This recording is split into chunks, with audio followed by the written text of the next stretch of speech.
Wallahi jamaah, ada seorang syekh cerita dalam salah satu ceramahnya, cerita tentang seorang dokter perempuan di sana, di Arab sana. Ada seorang anak lelaki bawa ibunya masuk ke dokter ini, subhanallah. Ibunya ini gila. Anak-anak muda ini, belum nikah, dia bawa ibunya. Nanti ibunya tersenyum sendiri, ketawa sendiri. Masuk ke ruang dokter itu, mejanya dokter diputerin sama ibunya. Anaknya minta maaf, ya dok kata dia. Sekali-kali nanti ngeliat di televisi dokter itu ada gambarnya Ka'bah. Ibunya ngomong, nak kau bukan nak ngomong, kamu bohong Mat. Mat kau bohong sama ibu, katanya mau dibawa umroh ibu kata dia. Nanti diludahin anaknya, digigit anaknya. Nanti kerudungnya ibunya terbuka dipasangin lagi.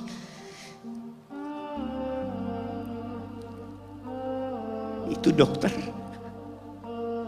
tanya sama anaknya, ini siapa? Kata dia. Ibu anak kata dia. Sejak kapan dia seperti ini? Sejak lahir. Loh, terus gimana engkau bisa lahir? Iya, sama kakek ana, ibu ana dinikahkan.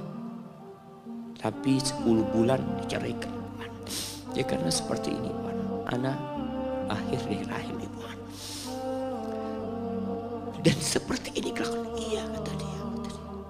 Engkau berbakti sama dia, kata dia. Dia kan nggak kenal sama engkau. Iya, dia nggak tahu sama ana. Tapi Allah tahu kalau dia ibu ana. Kata.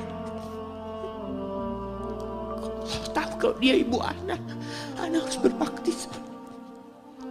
Ditanya, ibumu sakit apa? Ibu kena gula. Katanya kena ini. Setelah dikasih resep, itu dokter cerita, pasiennya keluar ditutup pintunya. Dokter ini nangis. Dia mengatakan, ana sering dengar ceramah tentang birrul walidain. Ana sering mendengarkan tausiah ustaz tentang berbakti kepada orang tua. Tapi ana baru sekarang melihat kebaktian seorang anak sama orang tuanya. Ibunya gila, dia tetap berbakti. Dan dia mengatakan, iya ibu ana gak tahu sama ana. Tapi Allah tahu kalau dia ibu ana. Dan yang ngasih wasiat supaya kita berbakti sama orang tua itu Allah jemaah.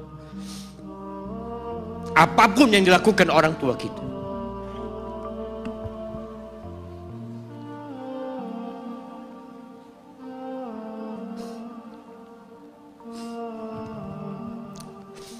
Apalagi ibu. Allah katakan hamalathu ummuhu kurha wa wada'athu kurha. Ibu kita hamil kita itu dalam kondisi yang sulit.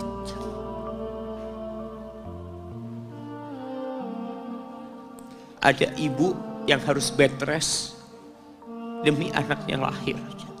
Demi kita lahir, ibu kita itu bed rest.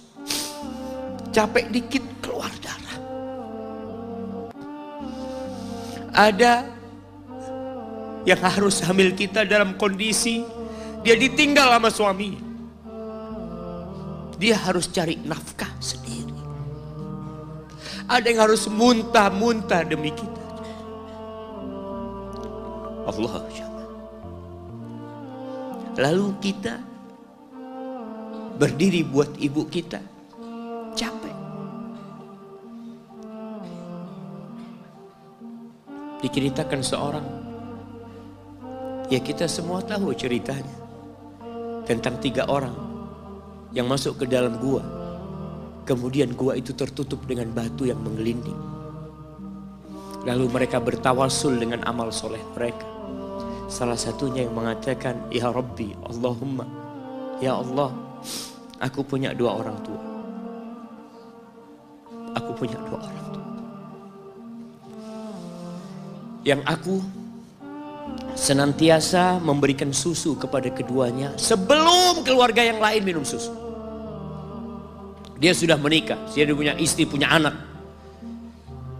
Pada suatu hari, ya Allah, aku kejauhan cari rumput, sehingga aku balik dalam kondisi orang tua sudah tidur. Maka aku pereskan susu buat keduanya, ya Allah. Allah tahu, tapi dia mau cerita sama Allah. Dia ingin tawasul dengan amal soleh dia. Lalu aku taruh di wadah. Aku datang ke bapak ibuku, mereka tidur. Maka aku berdiri di hadapan kedua. Jamaah, bukankah bisa dia taruh di sebelah meja ibunya susu itu? Dia ambilkan meja, taruh di sana, dia bisa tidur. Dia sudah berbakti sama orang tuanya dengan seperti itu. Tapi anak ini tidak. Aku berdiri, ya Allah, aku gak ingin membangunkan keduanya. Dan aku terus berdiri, aku pegang itu susunya. Sampai mau subuh bangun, aku serahkan kepada kedua. Anak-anaknya nangis minta susu. Kata dia, lah, sampai bapak ibu aku minum. Kalian jangan minum. Kita kadang-kala sudah menikah lebih peduli sama istri kita. Lebih peduli sama anak-anak kita. Nggak ada hadis yang mengatakan anak itu pintu surga, jemaah. Yang ada itu orang tua pintu surga. Kita peduli sama anak-anak kita. Beli oleh-oleh buat istrinya. Ditelepon istrinya mau apa, kepingin apa. Pernahkah engkau telepon ibumu? Tanya, Umi kepingin apa, Umi? Ana lagi dalam perjalanan, Umi.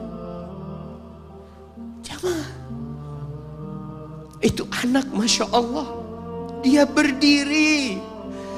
Kenapa dia kuat, jamaah? Karena dia tahu Allah yang nyuruh dia berbakti. Mungkin tidak ada yang melihat berdirinya dia, tapi Nabi ceritakan berdirinya dia. Dari malam jamaah sampai pagi, berapa jam dia ingat, ibuku hamil aku 9 bulan. Capek. Ana semakin tahu dengan tugas besar seorang ibu dan pengorbanan seorang ibu setelah Ana menikah. Setelah Ana tahu bagaimana istri Ana hamil. Ketika dia harus tidur gak enak, makan muntah. Muntah aja, Ana melihat istri Ana sampai lemas dia muntah. Ana ingat begini ibu Ana hamil Ana. Lalu kita lupa, jemaah. Kita sok sukses, mungkin engkau lebih sukses dari orang tua. Tapi kalau nggak ada bapak ibu, engkau nggak akan pernah lahir di muka bumi. Allah ceritakan ibunya hamil dia. Wa wada'athu kurha, dan melahirkannya dalam kondisi sulit. Kadangkala perut ibu kita itu disobek demi kita keluar dari perut ibu kita. Antum meninggalkan luka di ibu. Itu dijahit. Kalau antum anak ketiga, Allahu Akbar, berapa kali dibelah perut ibu kita, tubuhnya jadi jelek gara-gara kita. Tapi dia nggak peduli, yang penting antum lahir dengan selamat. Kalau ibu kita dikasih pilihan, ini nggak bisa diselamatkan Tuhan. Salah satunya akan meninggal dunia. Kira-kira apa kata ibu antum? Iya, nggak apa-apa dok, selamatkan bayinya dok. Nggak apa-apa dok, biar dia lahir dok. Subhanallah. Berapa banyak ibu yang meninggal dunia ketika dia melahirkan anak. Wa hamluhu wa fisaluhu 30 syahra. Hamilnya dan menyusuinya itu 30 bulan. Artinya bukan ketika antum lahir selesai lelahnya ibu kita. Memang ketika antum lahir dengan selamat, Allahu Akbar, ibu itu lupa dengan rasa sakit dia 9 bulan. Ibu itu lupa dengan jeritan dia mengeluarkan kita ketika kesakitan. Itu lupa. Dia tersenyum, dia bawa anaknya, ditaruh di dadanya. Allahu Akbar. Kalaupun ada air mata yang menetes, itu air mata kebahagiaan orang tua dengan hadirnya kita di muka bumi ini. Lalu kita bisa berjalan. Kita nggak bisa apa-apa lahirnya. Allah rekam kebaikan ibu kita.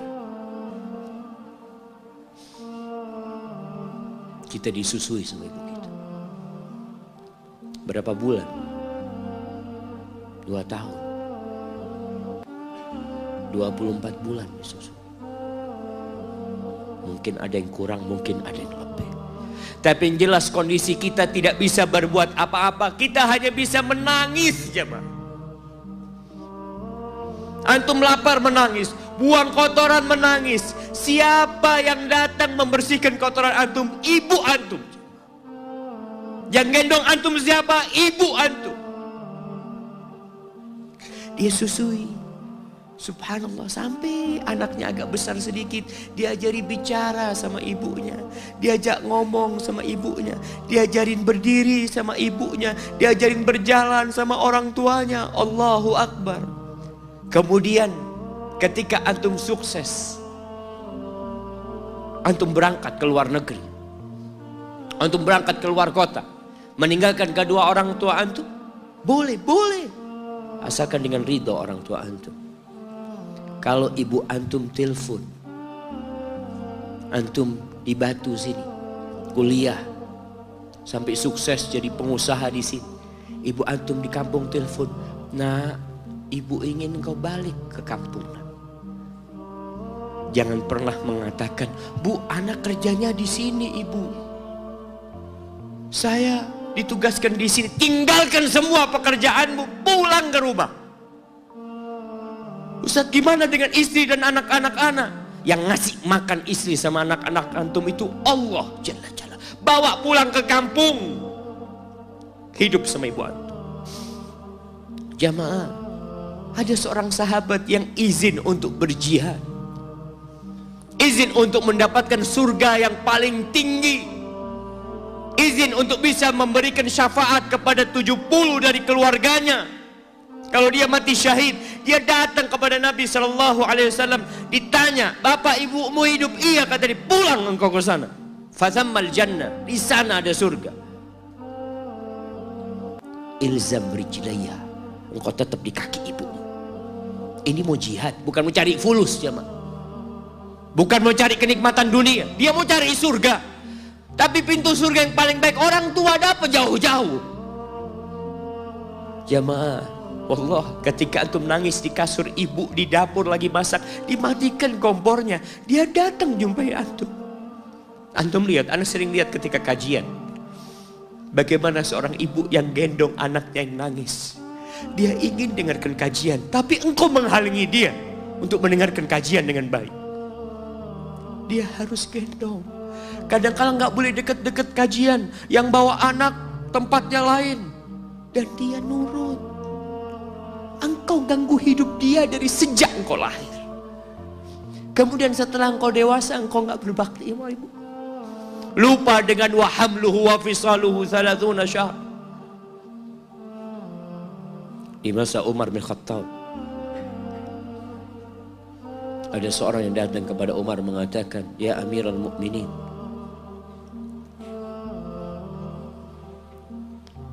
aku ini jadi kendaraan buat ibu.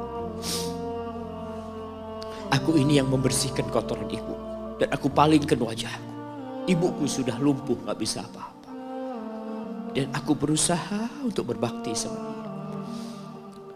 Aturani qad jazaituha. Gimana menurut? Apakah aku sudah balas kebaikan ibuku? Kata Umar, la, kata dia. Enggak, belum. Ya Amirul Mukminin, bukankah aku sekarang ini telah berbuat kepada ibuku seperti ibuku berbuat kepadaku waktu aku kecil?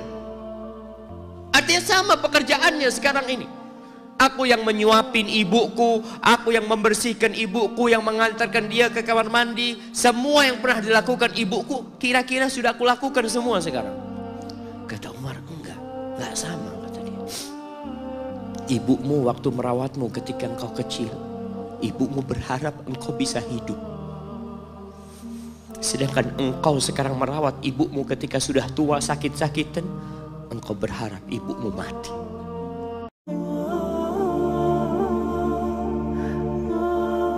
Lalu Ibnu Jauzi berdoa, Allahumma in adzabtani ghadan. Ya Allah, kalau kau besok mengazab aku, jangan kau kasih tahu orang-orang itu. Li'alla yuqal, agar supaya tidak tersebar pembicaraan azaba man da'a ilaih, azaba man dalla ilaih, supaya orang-orang enggak